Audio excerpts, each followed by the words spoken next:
السلام علیکم ورحمۃ اللہ وبرکاتہ۔ تھک گئی منہ میں زباں خود سر کو سمجھاتے، تھک گئی منہ میں زباں خود سر کو سمجھاتے، پگھل کر موم بن جاتا اگر پتھر کو سمجھاتے۔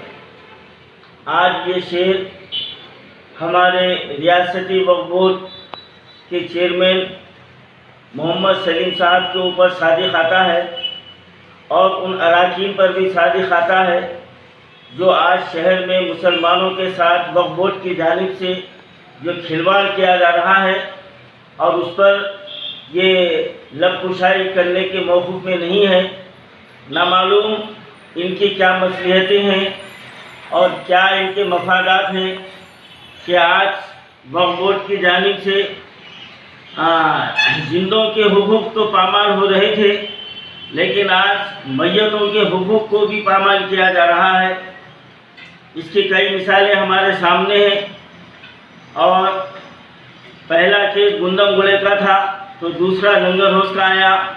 اور تیسرا امبر پیٹ کا کیس آیا۔ یعنی ایک دو دن کے بعد میں کوئی نہ کوئی کیس وقف بورڈ میں آ رہا ہے، اور ہر بار یہی کہا جا رہا ہے کہ متولیوں کے خلاف کارروائی کریں گے۔ لیکن افسوس تو اس بات کا ہے کہ ہمارے چیئرمین صاحب صرف کہنا جانتے ہیں، کرنا نہیں جانتے۔ اب آل انڈیا صوفی علماء کونسل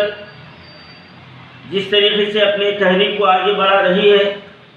اور یہ تمام شہریان حیدرآباد اس بات سے بخوبی واقف ہے کہ وقف بورڈ کی جانب سے جو مسلسل دھوکے دیے جا رہے ہیں، فریب دیے جا رہے ہیں، اس بات کو ہم تمام عوام کے سامنے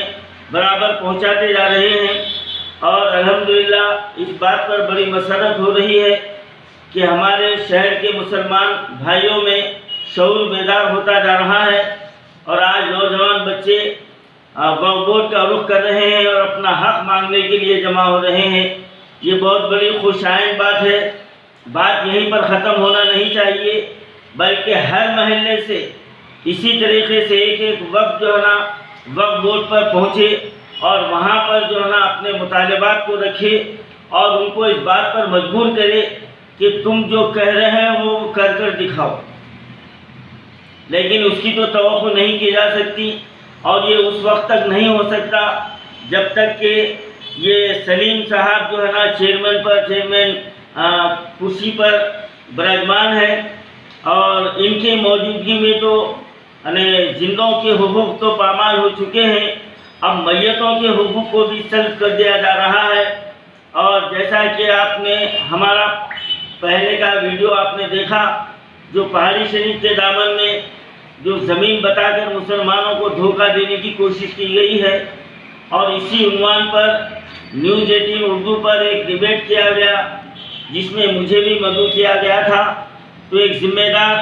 وقف بورڈ کے رکن یہ کہتے ہیں، آپ نے بھی سنا ہوگا، میں صرف آپ کو یاد دلا رہا ہوں، وہ یہ کہتے ہیں کہ چیئرمین کے اعلان سے کچھ ہونے والا نہیں ہے، ان کی بات کا یقین نہیں کرنا چاہیے۔ اور ہمارے اینکر صاحب نے پلٹا کر بڑا ہی اچھا ان سے سوال کیا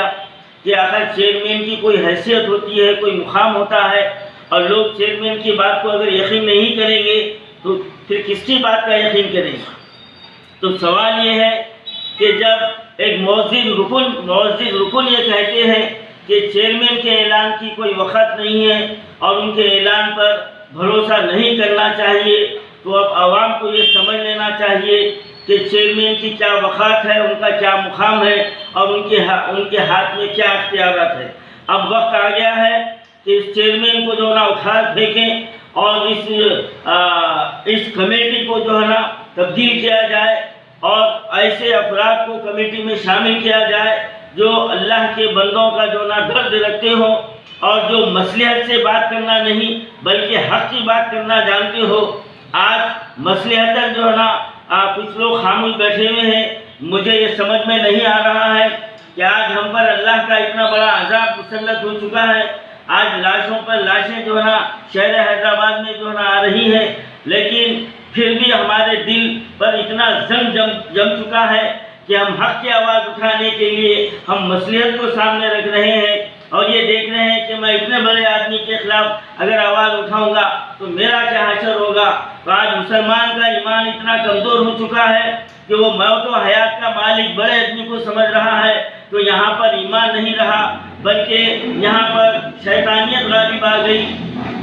ہونا تو یہ چاہیے تھا کہ جس مالک نے ہم کو پیدا کیا ہے، ہماری موت بھی اسی کے ہاتھ ہے، یہ کسی اہل غیر لطو خیرے سے ہمارا کچھ بگڑنے والا نہیں ہے۔ اگر ہم یہ بات سمجھ جائیں تو پھر بڑے بڑے ظالم و جابر سے ہم ڈٹ کر مقابلہ کر سکتے ہیں۔ حضرت موسیٰ علیہ السلام ایک فرد واحد تھے، آپ نے فرعون کے دربار میں ان کو للکارا تھا۔ حضرت ابراہیم علیہ السلام فرد واحد تھے، آپ نے نمرود کو دربار میں للکارا تھا۔ کتنے مثالیں ہمارے سامنے ہیں، اور ہمارے آقا صلی اللہ علیہ وسلم طائف، ملک طائف میں آپ اکیلے تھے، صرف آپ کے ساتھ ایک غلام تھے۔ آپ نے پورے طائف میں پیغام کو پھیلایا تھا، یہ نہیں سوچا تھا کہ میرے ساتھ کیا ہوگا۔ آج ہم اسی نبی کی محبت کا دم بھرنے والے ہیں، اسی نبی کے عشق کے دعوے کرنے والے ہیں، اسی نبی کے نعرے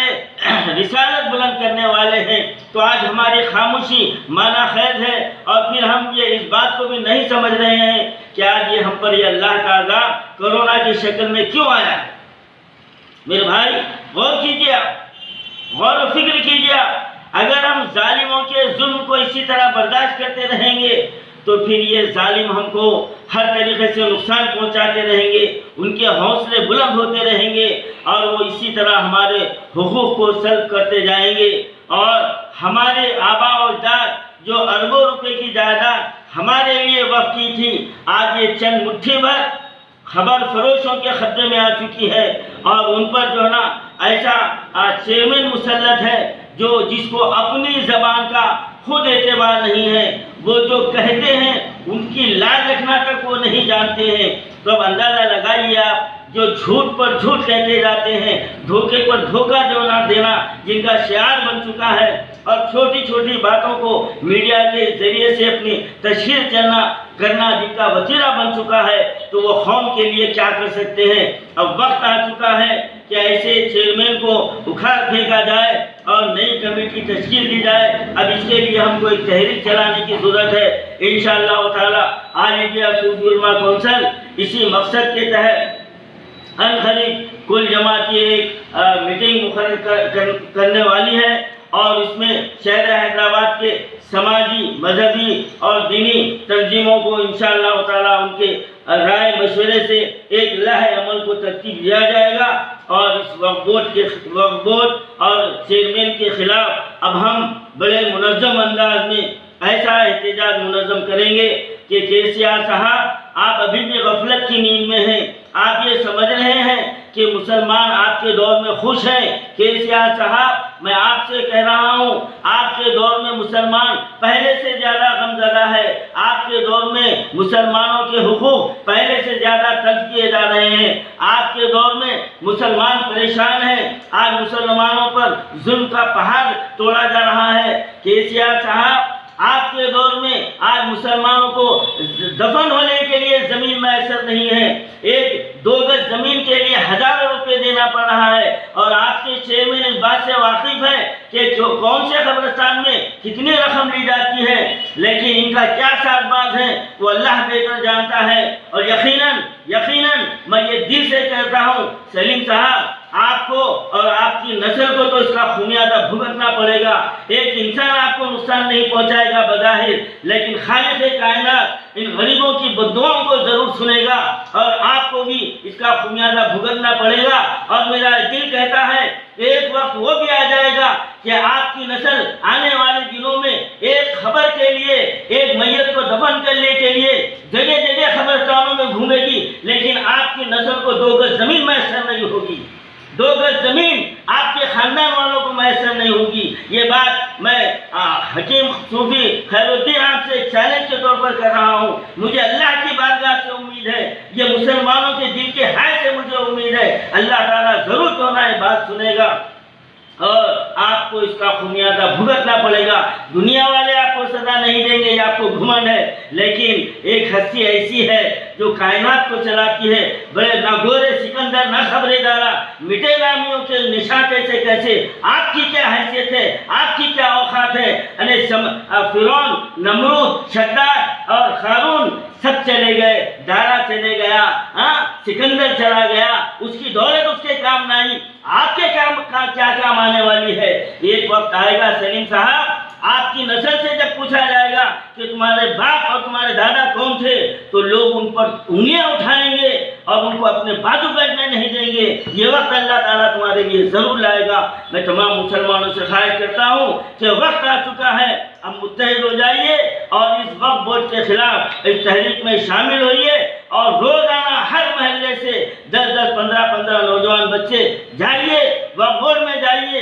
ملیے اور ملنے کے لیے مجبور کیجیے اور اپنی بات کو سامنے رکھیے۔ انشاءاللہ عنقریب تمام جماعتوں کا ایک اجلاس منعقد کیا جائے گا، اور انشاءاللہ تعالیٰ آگے کے لاہ ملک اس کے اندر جو نا طے کیا جائے گا۔ خدا